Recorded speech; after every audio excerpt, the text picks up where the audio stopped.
देवी वहां उनसे मिलने के लिए पहुंची। वन की देवी ने कहा कि मेरे पुरखों का सौभाग्य जो मर्यादा पुरुषोत्तम आपके दर्शन हुए, इस निबिड़ जंगल में रहने के लिए मैं आपके लिए क्या सुविधा की व्यवस्था करूं।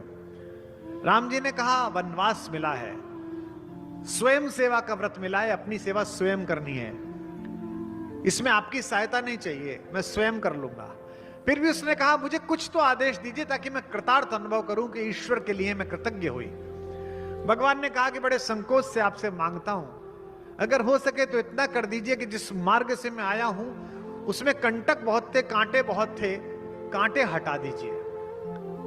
मनदेवी ने कहा अशूला भव पृथ्वी, अभी अशूला कर देती हूं, लेकिन आप तो आ गए भगवान, अब कांटे किसके लिए हटाते हो। भगवान का भरोसा देखिए। भगवान ने कहा मैं तो आ गया, पर मेरा एक बावरा छोटा भाई है भरत, वो हमारी नानी के घर था, वो लौट के आएगा तो मुझे ढूंढता हुआ इसी मार्ग से जरूर आएगा, इसलिए कांटे हटा दीजिए ताकि उसके पैरों में कांटे ना जाए। बात यहां समाप्त नहीं हुई। वनदेवी ने संकोच से कहा भगवान एक प्रश्न पूछ लूं, अन्यथा तो नहीं लेंगे। आप लोगों की तो बड़ी ख्याति है कि आप लोग योद्धा हो, सुनते हैं कि भरतलाल तो अयोध्या की सेनाओं के सेनापति हैं, वो इतने कोमल हैं कि उनके पैरों में कांटे चुभेंगे तो आपको कष्ट होगा।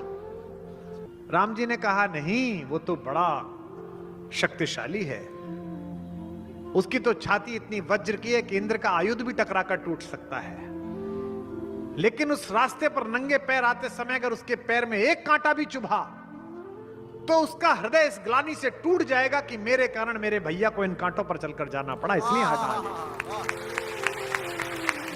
कोमल चरण चलत बिनु पनहि, भई मृद भूमि सकुच मन मनहि।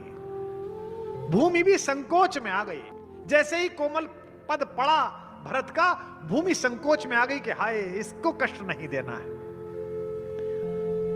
कोमल चरण है और भरत जी बिना जूते के चल रहे हैं, यह देखकर पृथ्वी संकोच में आ रही है। यह सुख तो राम को भी नहीं मिला, प्रभु के लिए तो क्या असंभव है, यह सुख तो पृथ्वी ने राम को भी नहीं दिया जिसको पैदा किया है। उसका कारण क्या है, यह पूछा था मुझसे प्रश्न किसी ने संगमनेर में, मैं आया था बोलने के लिए।